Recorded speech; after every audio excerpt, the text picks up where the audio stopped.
Hello everyone, this is Ranjan Kumar Kalindi.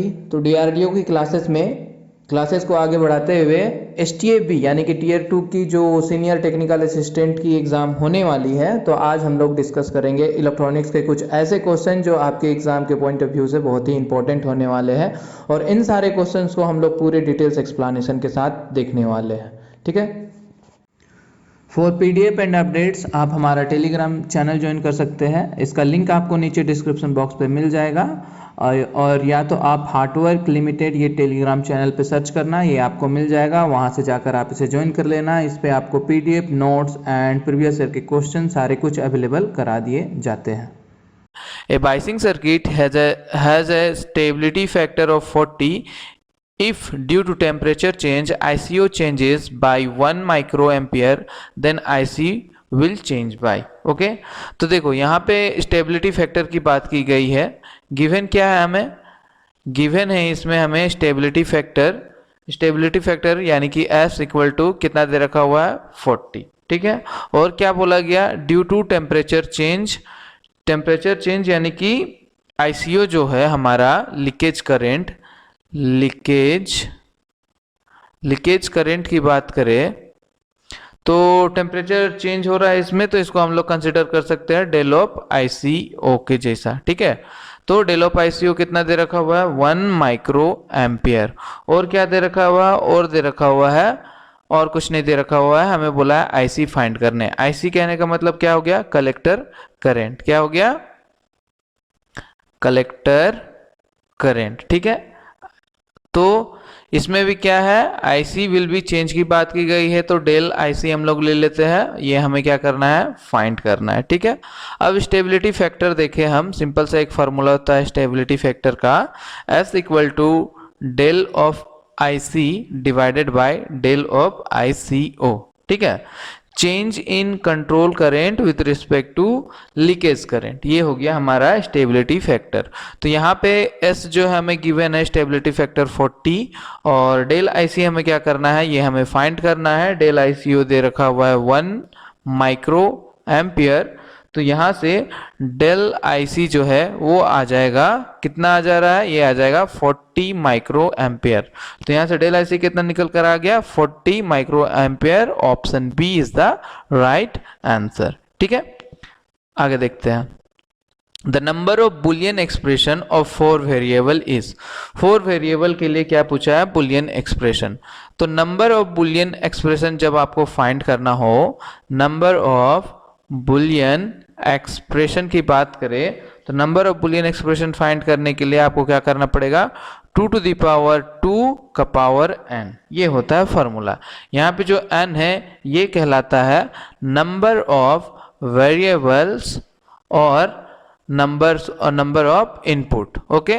तो यहाँ पर n क्या है हमारा, n दे रखा हुआ है, 4 वेरिएबल की बात की गई है, तो 2 का पावर 4 हो जाएगा।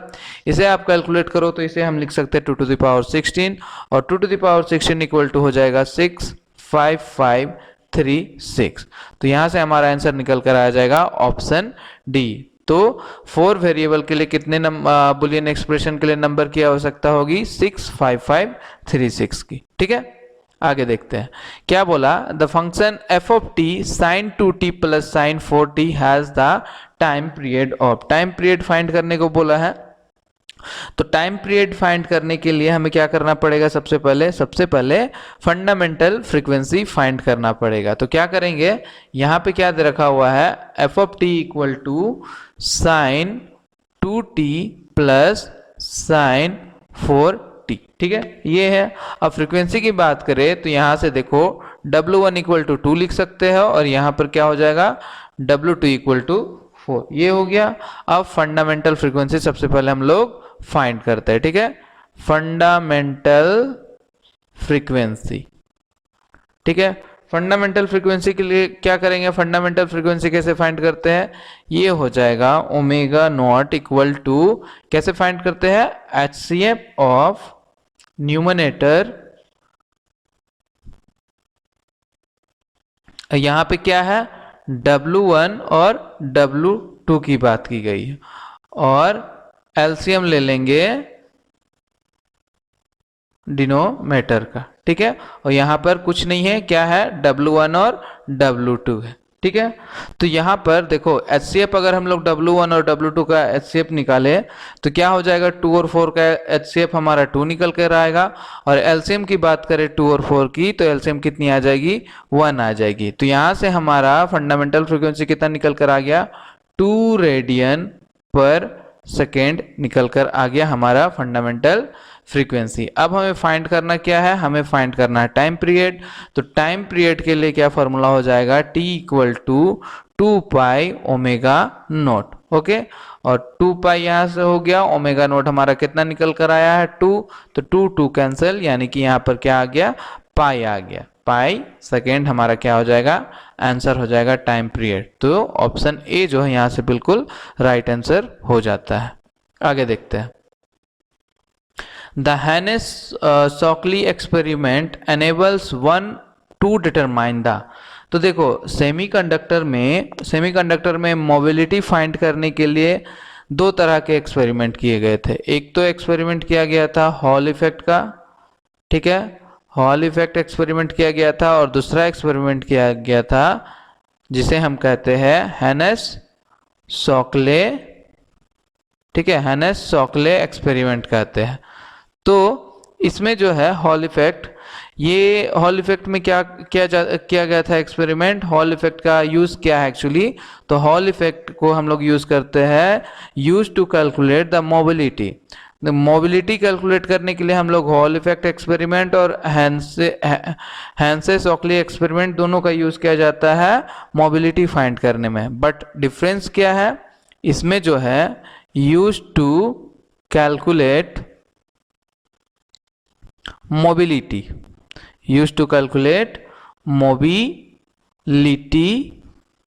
और इसमें भी क्या किया जाता है, अच्छा चलो, use to calculate mobility of majority carrier, majority charge carrier only, ठीक है। इसमें जो है मेजॉरिटी चार्ज कैरियर पे ही क्या करते हैं हम लोग, मोबिलिटी कैलकुलेट करते हैं, और इस पे क्या होता है, use to calculate mobility of minority carrier, ठीक है। इसमें क्या करते हैं, माइनॉरिटी चार्ज कैरियर पे ओनली, ठीक है, माइनॉरिटी चार्ज कैरियर इसका यूज किया जाता है, use to calculate mobility of minority charge carrier only, और हॉल इफेक्ट का use to calculate mobility of majority charge carrier only, ठीक है। ये दोनों में ये डिफरेंस था। तो यहाँ पे हैंसे-शॉकली एक्सपेरिमेंट की बात की गई है, तो क्या हो जाएगा हमारा answer, mobility of majority carrier, mobility of minority carrier only हो जाएगा यहाँ पे हमारा आंसर ऑप्शन सी। अगर हॉल इफेक्ट की बात की गई होती तो हॉल इफेक्ट के में हमारा ऑप्शन डी जो है आंसर आ जाता, mobility of majority carrier only, okay. आगे बढ़ते हैं। आगे क्या बोला, for the circuit shown the voltage across the 1 ohm resistor is given by, ये 1 ओम रजिस्टर जो दे रखा हुआ है इसके अक्रॉस कितना वोल्टेज है वो हमें फाइंड करना है। तो जब भी किसी भी नेटवर्क में आपको वोल्टेज या करंट फाइंड करने को बोला जाए तो आपको या तो केसीएल यूज करना है या फिर केवीएल यूज करना है, ठीक है। तो यहाँ पर देखो एक नोड दे रखा हुआ है, हम लोग इस पे क्या करते हैं, केसीएल अप्लाई कर देते हैं। इसको मान लिया V1, अब यहाँ पे केसीएल अप्लाई करते हैं तो यहाँ से एक करंट आ ही रहा है, एक करंट यहाँ से इधर डिस्ट्रीब्यूट हुआ, एक करंट इधर डिस्ट्रीब्यूट हुआ, इसे हम मान लिए I1, इसे हम मान लिए I2, ठीक है। अब क्या करते हैं, इस पे हम लोग अप्लाई करते हैं KCL। तो KCL में क्या होता है, total input, total incoming equal to total outgoing current, ठीक है, total outgoing current, total incoming current equal to total outgoing current होता है हमारा केसीएल, या फिर summation of current meeting at a node equal to 0। तो टोटल इनपुट कौन सा है, इनपुट करंट तो एक ही आ रहा है, ये हो गया हमारा 1 एम्पियर करंट जो जा रहा है, उसके बाद डिवाइड हो गया I1 में और I2 में हमारा आउटगोइंग करंट आ रहा है, ठीक है। तो यहाँ से ये 1 एम्पियर, I1 क्या हो गया, I1 देखो I1 हो गया ये वाला करंट, ये कहाँ जा रहा है 1 ओम के एक्रॉस में जा रहा है, तो इसको अगर हम लोग I इक्वल टू क्या हो जाएगा V डिवाइडेड बाई R, तो V 1 है तो V1 डिवाइडेड बाई R कितना है 1 ओम है, प्लस I2 की बात करें तो I2 यहाँ पे ऐसे तो यहाँ पर क्या हो जाएगा, एक नोड दे रखा हुआ V1 और यहाँ पर एक वोल्टेज है 4 वोल्ट का, तो हमें पोटेंशियल डिफरेंस यहाँ पे अप्लाई करना पड़ेगा, तो इसे हम लिख सकते हैं V1 माइनस 4 और डिवाइडेड बाय रेजिस्टेंस कितना दे रखा हुआ है 3। अब इसे कैलकुलेट कर दो, एलसीएम ले लिया, ये आ गया 3, ये हो जाएगा 3V1 प्लस V1 माइनस 4 और यहाँ पे तो 1 एम्पियर है ही है। अब ये हो जाएगा 3 equal to 3V1 plus V1 equal to 4V1 and minus 4 divided by nothing, तो ये हो गया। अब क्या हो जाएगा 3 plus 4 equal to 7 equal to 4V1 और V1 इक्वल टू यहाँ से निकल कर आ गया 7/4 वोल्ट, हमारा आंसर हो जाएगा option C is the right answer, यहाँ से निकल कर आ गया। ठीक है, नेक्स्ट देखते हैं आगे क्या बोला।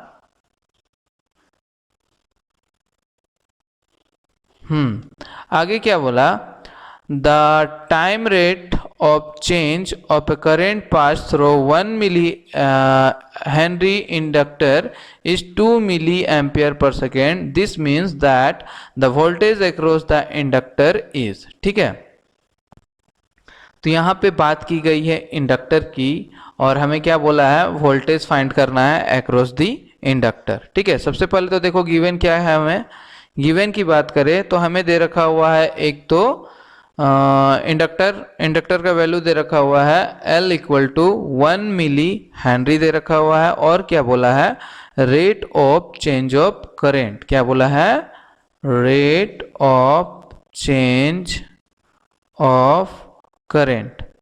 Rate of change of current की बात करें यानी कि क्या हो जाएगा ये di बाई dt, ये हो जाएगा rate of change of current जो हमें दे रखा हुआ है 2 मिली एम्पियर पर सेकेंड। ठीक है, ये दे रखा हुआ और हमें क्या बोला है वोल्टेज फाइंड करने को।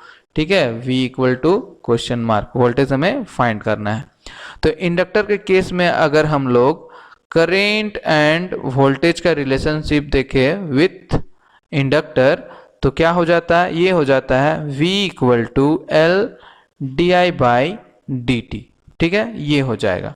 तो यहाँ पे हमें V तो फाइंड करना है, L कितना दे रखा हुआ है, L दे रखा हुआ 1 मिली हेनरी, तो 1 इंटू 10⁻³ लिख सकते हैं, और इंटू di/dt कितना दे रखा हुआ है 2 एम्पियर पर सेकेंड, यानी कि 2 इंटू 10⁻³ ऐसे करके लिख सकते हैं। अब इसे कैलकुलेट कर दो तो ये हो जाएगा 2 इंटू 10⁻⁶, और इसको हम लोग लिख सकते हैं 2 माइक्रो वोल्ट, और ये क्या हो जाएगा हमारा answer, option B is the right answer यहाँ से। ठीक है, आगे क्या बोला, the time rate of change of voltage applied across 1 microfarad capacitor is 2 volt per second. ठीक है, अब यहाँ पर कैपेसिटर की बात की गई, पिछले क्वेश्चन में क्या था इंडक्टर, अब यहाँ पर क्या है कैपेसिटर की बात की जा रही है। The current flow through the capacitor is, हमें कैपेसिटर का करेंट हमें फाइंड करना है। तो यहाँ पर भी सेम ही है, यहाँ पर कैपेसिटर की बात की गई है। तो यहाँ पे गिवन क्या है, सबसे पहले तो आपको कैपेसिटर दे रखा हुआ 1 माइक्रोफराड का, और क्या है rate of change of voltage की बात की गई, rate of change of voltage, तो इसे हम लिखेंगे dV/dt, और ये दे रखा हुआ है 2 वोल्ट पर सेकेंड दे रखा हुआ है। ठीक है, और हमें क्या फाइंड करने को बोला है, हमें फाइंड करने को बोला है करंट का वैल्यू, यानी कि I equal to question mark, हमें पता नहीं है।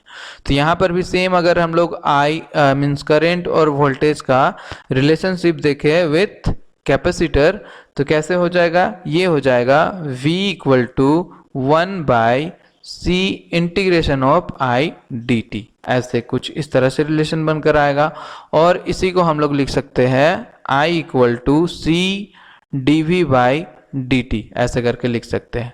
तो हमें I फाइंड करना है। तो C का क्या है 1 माइक्रोफराड यानी कि 1 इंटू 10⁻⁻6 और dV/dt कितना दे रखा हुआ है, ये दे रखा हुआ है 2 वोल्ट पर सेकेंड। तो ये हो जाएगा हमारा 2 इंटू 10⁻⁻6 और 2 माइक्रो एम्पियर हमारा यहाँ से क्या हो गया, करंट निकल कर आ गया। Option B is the right answer. ठीक है, ठीक है। चलो नेक्स्ट देखते हैं आगे क्या बोला। The capacity of an analog communication channel with 4 kilohertz bandwidth and 1 dB SNR इज। ओके, तो इसमें क्या बोला कि सबसे पहले तो यहाँ पे बोल रहा है कि बैंडविड्थ जो दे रखा हुआ है वो कितना दे रखा हुआ है, बैंडविड्थ है हमारा 4 किलोहर्ट्ज का और SNR दे रखा हुआ है 1 dB का, और हमें बोला है चैनल कैपेसिटी फाइंड करने को। ठीक है, क्या क्या गिवन है, गिवन है हमें क्या गिवन है, बैंडविड्थ गिवन है, कितना गिवन है 4 किलोहर्ट्ज, और क्या दे रखा हुआ है, और दे रखा हुआ है SNR that is signal to noise ratio, ये दे रखा हुआ है 1 डेसिबल। ओके, और हमें फाइंड करना है क्या, चैनल कैपेसिटी। तो चैनल कैपेसिटी की बात करें अगर हम लोग, चैनल कैपेसिटी क्या होता है, C equal to B log base 2 और 1 प्लस SNR। ठीक है, यहाँ पर B जो है ये कहलाता है बैंडविड्थ और SNR हो गया हमारा सिग्नल टू नॉइज रेशियो। तो सारा कुछ हमें गिवन है, कैलकुलेट कर लेते हैं। बैंडविड्थ कितना दे रखा हुआ है 4 किलोहर्ट्ज यानी कि 4 इंटू 10⁻³ लिख सकते हैं, और log बेस 2 यहाँ पे 1 प्लस SNR कितना है, ये हमें दे रखा है 1 dB। ओके, आप कैलकुलेट करो 4 इंटू 10⁻³ log बेस 10 1 प्लस 1 यहाँ पे हो जाएगा 2, और log बेस 2 इक्वल टू होता है 1। ओके, यानी कि ए आप ऐसे लिख लो, ये क्या होता है इक्वल टू होता है 1। तो यहाँ पर हो जाएगा 4 इंटू 10⁻³ इंटू 1 डेट इज इक्वल टू, माइनस नहीं यहाँ पे प्लस है, तो 4 इंटू 10⁻³ और ये हो जाएगा हमारा 4 किलोबाइट पर सेकेंड। यहाँ से हमारा निकल कर आ गया answer, option A is the right answer यहाँ से। ठीक है, आगे देखते हैं आगे क्या बोला। The input output relationship of the common collector and common base amplifier is. तो कॉमन कलेक्टर और कॉमन बेस एम्पलीफायर में इनपुट आउटपुट रिलेशन के बारे में बात क्या है पूछा है। तो क्या होता है देखते हैं। कॉन्फ़िगरेशन की बात करें हम लोग अगर ट्रांजिस्टर कॉन्फ़िगरेशन की, ये होता है 3 तरह का। क्या क्या होता है, एक तो होता है कॉमन बेस, एक होता है कॉमन कलेक्टर और एक होता है कॉमन एमीटर। ठीक है, 3 तरह का कॉन्फ़िगरेशन होता है, कॉमन बेस, कॉमन कलेक्टर और कॉमन एमीटर होता है। तो इसमें जो कॉमन एमीटर है केवल इसमें क्या होता है, फेज शिफ्ट होता है। ठीक है, इसमें केवल इसमें ही केवल फेज शिफ्ट होता है। वो कितने का होता है 180 डिग्री सेल्सियस का। कहने का मतलब अगर इसमें इनपुट सिग्नल जो है, इनपुट सिग्नल ये रहा, ये क्या है इनपुट सिग्नल, ये इनपुट सिग्नल है, अगर इसे पास किया जाए कॉमन एमीटर सर्किट से तो इसका फेज शिफ्ट हो जाएगा आउटपुट पे 180 डिग्री का। ठीक है, ये हो गया आउटपुट 180 डिग्री का फेज शिफ्ट हो जाता है। ठीक है, और कॉमन बेस और कॉमन कलेक्टर में क्या, कोई भी फेज शिफ्ट नहीं होता, डेट इज ये क्या होता है 0 डिग्री होता है। ठीक है, तो हमसे क्या पूछा, कॉमन कलेक्टर और कॉमन बेस एम्पलीफायर का इनपुट आउटपुट रिलेशनशिप बोला, तो इसमें कोई फेज शिफ्ट नहीं होता है, 0 डिग्री फेज शिफ्ट होता है, तो इसका रिलेशन क्या हो जाएगा 0 डिग्री का हो जाएगा। ठीक है, आगे देखते हैं। The efficiency of class A amplifier is. Class A amplifier की एफिशिएंसी पूछी है। तो एम्पलीफायर की अगर हम लोग बात करें तो एम्पलीफायर 4 तरह का होता है। कौन कौन सा, एक तो हो गया class A amplifier, class B amplifier, class C amplifier और क्लास ए बी एम्पलीफायर। 4 तरह का एम्पलीफायर है, और इसकी एफिशिएंसी की बात करें तो क्लास ए का 50% होता है, क्लास बी का 78.5% होता है, क्लास सी का 100% होता है, और क्लास ए बी का ये आ जाएगा बिटवीन ए और बी, यानी कि 50% टू 78.5% हो जाएगा। ठीक है, ये होता है एफिशिएंसी। ये सारा कुछ आपको याद रखना है, एग्जाम में किसी से भी सवाल पूछा जा सकता है। ठीक है, तो यहाँ क्लास ए के बारे में पूछा है, तो क्लास ए का एफिशिएंसी क्या हो जाएगा 50%, that is option A is the right answer. ठीक है, अब देखो ये एक जो क्वेश्चन है ये आपके लिए छोड़ के जा रहा हूँ, इसे आप सॉल्व करना और नीचे कमेंट पे जाकर इसका जवाब जरूर से जरूर देना और बताना कि क्लास आपको कैसा लगा। ठीक है, कमेंट जरूर करना, आप लोग कमेंट नहीं करते हैं, ये जरूर कमेंट करके इसका आंसर देना। सेशन अच्छा लगा हो तो इसे लाइक कर देना, अपने दोस्तों में जरूर से जरूर शेयर करना, और अभी तक चैनल को सब्सक्राइब नहीं किए हो तो सब्सक्राइब कर लेना ताकि आप हमारे साथ आगे भी बने रहे। मिलते हैं नेक्स्ट क्लास में इसी तरह के क्वेश्चन को लेकर।